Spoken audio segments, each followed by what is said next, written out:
665 বছর ধরে চলেছিল বিভিন্ন বংশের হলো ইসলামিক শাসন। হ্যাঁ, 665 বছর। গত 6 বছর বিজেপির শাসনে সব থেকে বেশি যে কথা তারা বোঝাবার চেষ্টা করেছে তা হলো হিন্দু খতরে মে হ্যায়। অথচ এই হিন্দুরা অনায়াসে পার করেছে 665 বছরের ইসলামিক শাসন। 665 বছরে কেউ যদি চাইতো তাহলে কি এই ভূখণ্ডে একজনও হিন্দু অবশিষ্ট থাকতো? আমি সুচন্দ্রিমা, নমস্কার। মাঝে মধ্যে ইতিহাস চর্চা করা ভালো। কিছু মানুষ আছেন যারা ইতিহাসের নামে তাদের ইচ্ছে মতো যা খুশি তাই বোঝাতে থাকেন, সেটা বিপজ্জনক। তাই আজ একটু ইতিহাস ঘাটা যাক। মাঝে মধ্যে দেখবেন আরএসএস, বিজেপির লোকজন বলেন ইসলাম কি হিংস্র, তাদের রাজারা সম্রাটরা কি হিংস্র, কি অত্যাচারী না চালিয়েছে, হিন্দু দেখেছে আর মাথা কেটেছে। এবং এসব বলতে গিয়ে সবচেয়ে আগে যার নাম আসে সে হলো চেঙ্গিস খান।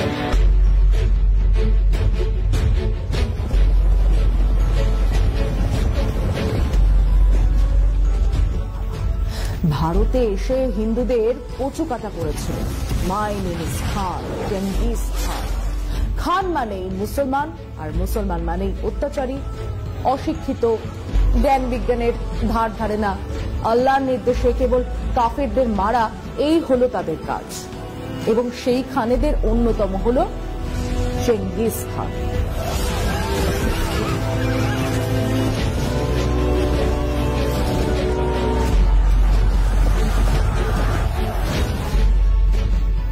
আইটি সেল থেকে তথ্য পৌঁছে দেওয়া হয়, তারপর সত্যিকারের অশিক্ষিত ভক্তের দল বা ধান্দাবাজি করার জন্য জুটে যাওয়া পাবলিক এই তথ্য গোল গোল চোখ করে এমন বর্ণনা করবে যে মনে হবে ডিব্বাস সে নিজেই হাজির ছিল, চেঙ্গিস খানের সঙ্গে সেলফিও তুলেছিল। এবার তথ্যটা দেখা যাক। চেঙ্গিস খান মুসলমান ছিলেন না, তিনি ছিলেন টেংরিস্ট। এশীয় ইউরোপীয় স্টেপি অঞ্চলে আকাশ দেবতা টেংরির পুজো করতেন। কেবল তাই নয়, তিনি হালাল মাংসের ওপর নিষেধাজ্ঞা জারি করেছিলেন। তার বংশধর কুবলাই খান বৌদ্ধ ধর্ম গ্রহণ করেন এবং তিনি সুন্নত এবং হালাল দুইয়ের ওপরেই নিষেধাজ্ঞা জারি করেন। চেঙ্গিস খান ভারতবর্ষের ধারে কাছেও আসেননি, আফগানিস্তানে এসেছিলেন তার ছেলে। অতএব চেঙ্গিস খান দিল্লিতে লাশের পাহাড় বানিয়েছিল এ তথ্য ভুল। হ্যাঁ, তিনি কিছু জায়গায় লাশের পাহাড় বানিয়েছিলেন, তা ছিল মুসলমানদের। মধ্য এশিয়ার শাহ বংশের সম্রাট শাহ আলাউদ্দিন মোহাম্মদকে আক্রমণ করেছিলেন এবং তার সাম্রাজ্যের মুসলমান প্রজা আর সামরিক বাহিনীদের কচুকাটা করেছিলেন, এবং তারা ছিলেন মুসলমান। শোনা যায় সেই সময় 3 দিনে তিনি 1.5 লক্ষ মুসলমান হত্যা করেছিলেন।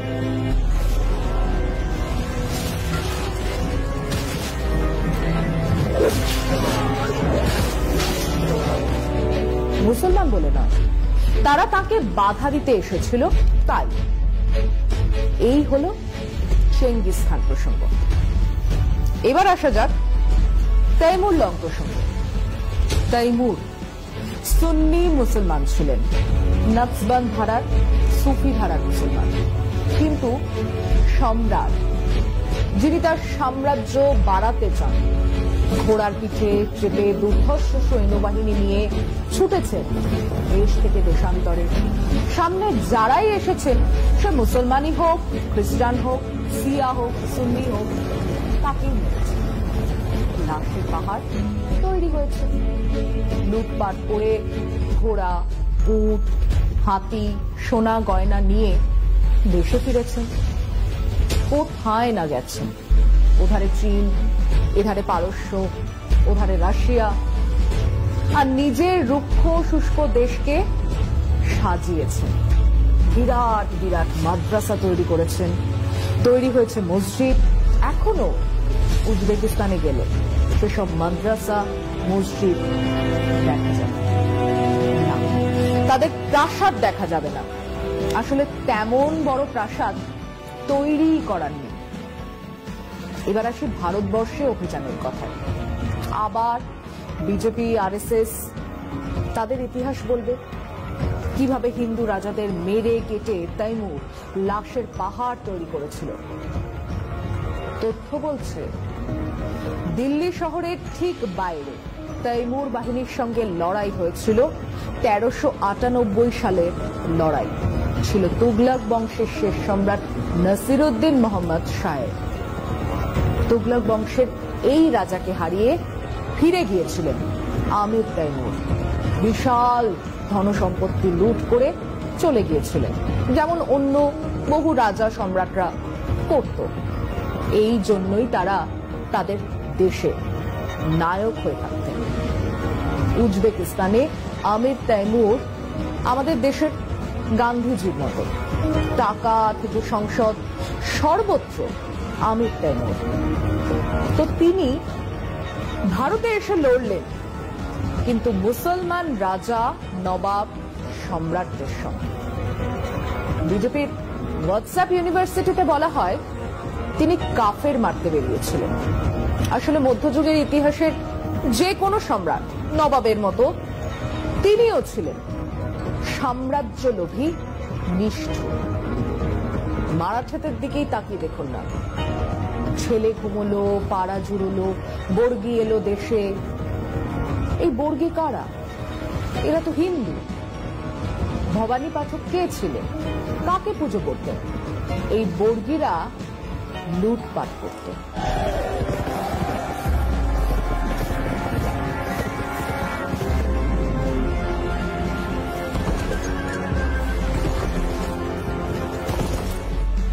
মহিলাদের অপহরণ করতে এসেছিল এই বাংলায়। কে আটকালো? আলীবর্দী খান, একজন মুসলমান রাজা। তাকে আটকাচ্ছে। কাকে আটকাচ্ছে? হিন্দু লুঠেরাদের। আর কাকে বাঁচাচ্ছে? তার হিন্দু প্রজাদের। এমনি এমনি নাকি? হিন্দু প্রজারা খাজনা দিত, তাই তাদের বাঁচিয়েছিল। এর সঙ্গে হিন্দু মুসলমানের কোনো সম্পর্ক নেই। অথচ বিজেপি আরএসএস তারা বোঝাচ্ছে মুসলমান রাজত্বে কি অত্যাচারী না হয়েছে। হয়েছে তো। হিন্দু রাজারাও অত্যাচার করেছে, মুসলমান নবাবরাও করেছে, যে কোনো শাসক যেমন করে থাকে। আবার তাদের মধ্যে ভালো শাসকও ছিলেন। সম্রাট অশোকের দ্বিতীয় অধ্যায় ছিল ধর্মের শাসক। আকবর শুরু থেকেই ছিলেন কল্যাণকারী রাজা। শেরশাহ শরীফ, যার আসল নাম ছিল ফরিদ খান, ছিলেন একজন প্রজাবৎসল সম্রাট। তৈরি করেছিলেন গ্র্যান্ড ট্র্যাঙ্ক রোড, ডাক ব্যবস্থার প্রচলন করেছিলেন। মারা গেলেন কালিঞ্জরের যুদ্ধে। কাদের বিরুদ্ধে? মহোবার রাজপুতদের বিরুদ্ধে লড়তে গিয়ে। মহোবার, রাজপুত মানে হিন্দু। আকবর লড়াই করছেন হলদিঘাটিতে মহারানা প্রতাপের বিরুদ্ধে। তার সেনাপতি কে ছিলেন? অম্বারের রাজা মান সিং। অন্যদিকে মহারানা প্রতাপের সেনাপতি দুর্ধর্ষ বীর হাকিম খান। তাহলে কি দাঁড়ালো? ইতিহাসের রাজা, সম্রাট, নবাব, সুলতানদের লড়াই হিন্দু মুসলমান দেখে হয়নি। তাদের যুদ্ধ হয়েছে পররাজ্য গ্রাস করার জন্য, সম্পদ আহরণ করার জন্য। আর কোনো কারণ ছিল না। সেই সময়ের মন্দির ছিল ধনরত্নে ভরা, যেমনটা এখনকার তিরুপতি ইত্যাদির মতো। মুসলমান নবাব সম্রাটরা সেগুলো লুটপাট করেছিল ওই সম্পদের জন্য। সোমনাথের মন্দির ও সেই জন্যই লুট করেছিল নাদের শাহ। খবর ছিল মন্দিরের গর্ভগৃহে তাল তাল সোনা আছে। শ্রীরঙ্গপত্তনমের কাছে মন্দির লুট করেছিল মারাঠারা। বাংলার বেশ কিছু এমন মন্দির লুট করেছিল মারাঠারা। আসলে চেয়েছিল সম্পদ আহরণ করতে। কিন্তু যে ঘটনাগুলোকে আজ এত দিন পরে তুলে ধরছে আরএসএস বিজেপি, তা দিয়ে তারা বোঝানোর চেষ্টা করছে কেবল মুসলমান রাজারা হিন্দুদের ওপর অত্যাচার করত। আচ্ছা, আসুন তাহলে আরেকটা তথ্য দেওয়া যাক। 1192 পৃথ্বীরাজ চৌহানকে যুদ্ধে হারিয়ে মোহাম্মদ ঘোরি দিল্লি দখল করেন। এরপর 1857 সিপাহী বিদ্রোহের পর ব্রিটিশরা আসে। 665 বছর ধরে চলেছিল বিভিন্ন বংশের হলেও ইসলামিক শাসন। হ্যাঁ, 665 বছর। মানে সম্রাট বা নবাব বা সুলতানের ধর্ম ছিল মুসলমান, এবং এই যে বিজেপি রোজ বলে যায় মুসলমানরা আর 50 বছরে সংখ্যাগরিষ্ঠ হয়ে উঠবে, যদিও এখনো তারা ওই 15%ই দাঁড়িয়ে। গত 6 বছর বিজেপির শাসনে সব থেকে বেশি যে কথা তারা বোঝাবার চেষ্টা করেছে তা হলো হিন্দু খতরে মে হ্যায়, অথচ এই হিন্দুরা অনায়াসে পার করেছে 665 বছরের ইসলামিক শাসন। ভারতবর্ষের এই বিশাল এলাকাতে কটা মন্দির ভাঙার ইতিহাস পাওয়া যায়? 665 বছরে কেউ যদি চাইতো তাহলে কি এই ভূখণ্ডে একজনও হিন্দু অবশিষ্ট থাকতো? কোথাও কেউ কোনো ধার্মিক অত্যাচার করেনি, কোনো মন্দির ভাঙেনি। আলবাত অত্যাচার হয়েছে, ধর্মীয় কারণেও অত্যাচার হয়েছে, আলবাত মন্দির ভাঙা হয়েছে, কিন্তু তা ছিল না সারা দেশের, সারা সমাজের কথা। আর সব রাজা, সব সম্রাট, সব নবাব, সব সুলতানরাও একইভাবে ভাঙার কাজ করে গেছেন তাও নয়। ধরুন অরঙ্গজেবের কথা, যে কথা বিজেপি আরএসএস সব থেকে বেশি বলে। আসুন দেখা যাক সত্যিটা কি। অরঙ্গজেব নাকি কাশী বিশ্বনাথের মন্দির ভেঙেছিলেন, ঠিকই বলছে। অরঙ্গজেবের ধর্মীয় অসহিষ্ণুতা ছিল, কিন্তু উনি আবার কামাখ্যা মন্দিরের জন্য জমি দান করেন, উজ্জয়িনীর মহাকাল মন্দিরের জন্য জমি দান করেছিলেন, বৃন্দাবনের কৃষ্ণ মন্দিরের জন্য জমি দান করেছিলেন। তাহলে কি নারায়ণ, উনি মন্দির ভেঙেছেন, আবার মন্দিরের জন্য দানও করেছেন। উনি ধর্মভীরু মুসলমান ছিলেন, মসজিদের জন্য প্রচুর দান ধ্যান করতেন, স্বাভাবিক। কিন্তু গোলকুন্ডার রাজা তানাশাহ তাকে খাজনা দিচ্ছিলেন না। ওদিকে প্রচুর ধনরত্ন এক মসজিদের ভেতরে জমা করেছিলেন। অরঙ্গজেব সেই মসজিদ ভেঙে ওই ধনরত্ন লুট করেন। অন্তত একটা মসজিদ ভাঙার কথা তো ইতিহাসেই আছে। আসলে আমরা নবাব, সম্রাট, সুলতানদের নৈতিক ধার্মিক দৃষ্টিকোণ থেকে দেখার চেষ্টা করছি। নবাব, সম্রাট, সুলতানরা অর্থ, প্রতিপত্তি, ক্ষমতার জন্য শাসন করতেন, ধর্ম, ন্যায়, নিষ্ঠার জন্য নয়। আসলে এটা এক ধরনের ইতিহাসের বিকৃতি, ইতিহাসকে সাম্প্রদায়িক দৃষ্টি দিয়ে দেখানোর চেষ্টা, যা শুরু হয়েছিল 1857-তে সিপাহী বিদ্রোহের সময় থেকে। বাহাদুর শাহ জাফরকে সামনে রেখে কারা লড়ছিলেন? লক্ষ্মীবাই, তাঁতিয়া টোপি, মঙ্গল পাণ্ডে, কুঁওয়ার সিং, হিন্দু মুসলমান মিলে লড়ছিলেন ব্রিটিশদের বিরুদ্ধে। ব্রিটিশরা তখন থেকেই ডিভাইড অ্যান্ড রুল এই পলিসি নিতে শুরু করে। তারাই প্রথমে ইতিহাসকে বিকৃত করার, সাম্প্রদায়িক দৃষ্টিকোণ থেকে অন্য ইতিহাস লেখা শুরু করে। সেই ইতিহাস আজ বিজেপি, আরএসএস আমাদের শেখাতে চাইছে। এটাই সত্যি। আসুন আমরা ইতিহাস দেখি। দিল্লির সাম্প্রদায়িক হিংসার ইতিহাস খুব পুরনো না, এমনকি দেশভাগের সেই দিনগুলোতেও দিল্লি ছিল শান্ত। 1974-এ সদরবাজার এলাকায় একটা হামলা হয়, 10 জনের মৃত্যু হয়, 44 দিন কারফিউ জারি ছিল। এরপর 1987-তে হজখাস এলাকাতে 15 জন মারা গিয়েছিল, কিন্তু তার মধ্যে 10 জন পুলিশের গুলিতে। মানে পুলিশ শুরু থেকেই সক্রিয় ছিল। 1992-এ বাবরি মসজিদ ভাঙার ঠিক পরে সিলামপুরে হিংসা ছড়ায়, 30 জন মারা গিয়েছিল। বিজেপি এরপর থেকে দিল্লিতে বেশ শক্তিশালী হয়ে ওঠে। তার আগে পর্যন্ত দিল্লি কংগ্রেসের দখলে ছিল। অবশ্যই 1984-র শিখ হত্যার কথা উঠবে, কিন্তু সেটা তো সাম্প্রদায়িক হিংসা ছিল না, সেটা ছিল গণহত্যা। কংগ্রেসের নেতাদের নেতৃত্বে গণহত্যা, যার জন্য তাদের কয়েকজন শাস্তি পেয়েছে, কংগ্রেস দল হিসেবেই ক্ষমা চেয়েছে। কিন্তু এই কংগ্রেস দলই আজকের এই নতুন দিল্লির চেহারা তৈরি করেছে। আগে দিল্লির ঠিক মধ্যিখানে ছিল মুসলমান মানুষজনের বাস। বাহাদুর শাহ জাফর মার্গ, আসিফা আলী মার্গের উল্টো দিকে তুর্কমান গেটের পাশে ছিল বিরাট বস্তি এলাকা। দেশভাগের সময় পয়সাওয়ালা মুসলমানরা চলে গিয়েছিল পাকিস্তানে, পড়েছিলেন গরিব সেই সব মুসলমান মানুষরা, তারাই থাকতেন ওই বস্তিতে। সঞ্জয় গান্ধী আর তার সাকরেত বলা যায় জগমোহনকে নিয়ে ওই তুর্কমান গেটের পাশের বস্তি ভাঙেন, বুলডোজার দিয়ে ভাঙেন। উৎখাত হন লক্ষ লক্ষ মুসলমান গরিব মানুষ।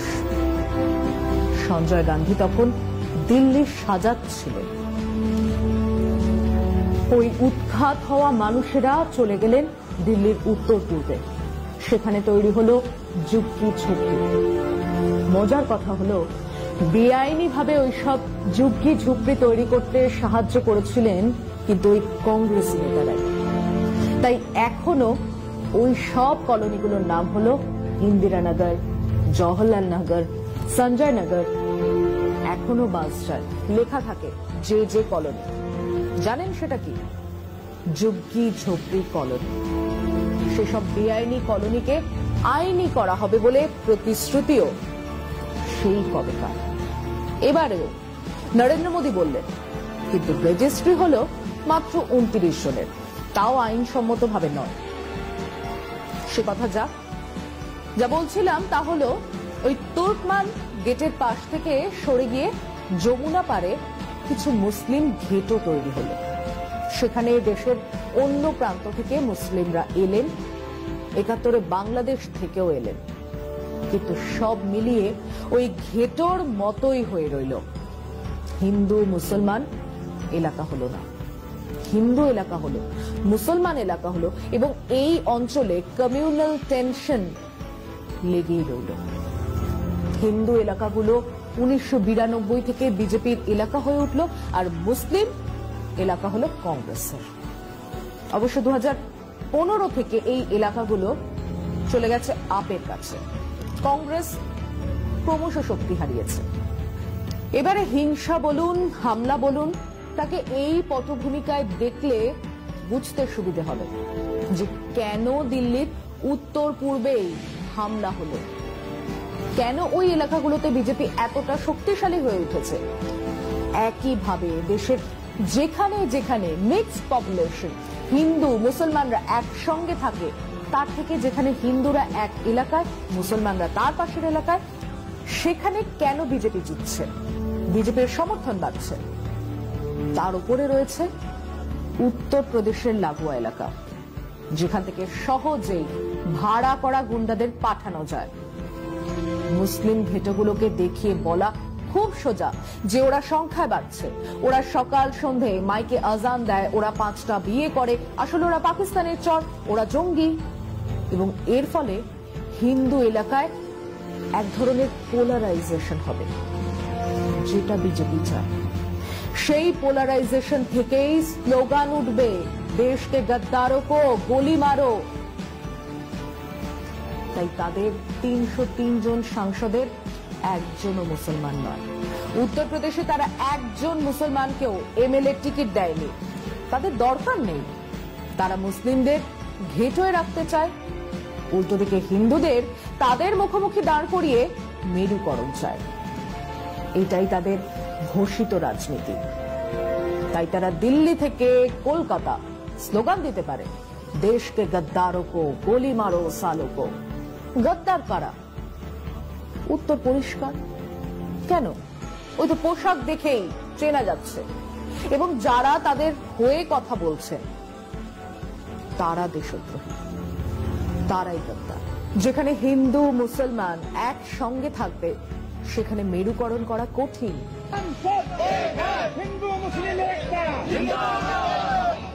সেখানে আঙুল তুলে গুজব ছড়ানো কঠিন। ওরা রোজ গরুর মাংস খায় বললেই কেউ বলবে, ধুস, চাচার তো ইউরিক অ্যাসিড, মাছ মাংস কিছুই তো খায় না। গুজব ছড়ানো হলো ওরা রোজ কাফেরদের মারবে বলে নামাজ পড়ে, তখন কেউ বলবে, না তাই হয় নাকি, এই তো সেদিন বুলু পিসিকে রক্ত দিল ওসমান ভাই। তাই ওরা চায় আলাদা করতে। বিজেপি আরএসএস চায় মুসলমানরা খিদিরপুর আর পাক সার্কাসেই থাকুক, গুজব ছড়াতে সুবিধা হবে, হিন্দু ভোট মেরুকরণে সুবিধে হবে। এটাই তাদের রাজনীতি। এই রাজনীতির বিরুদ্ধেই কথা বলতে হবে।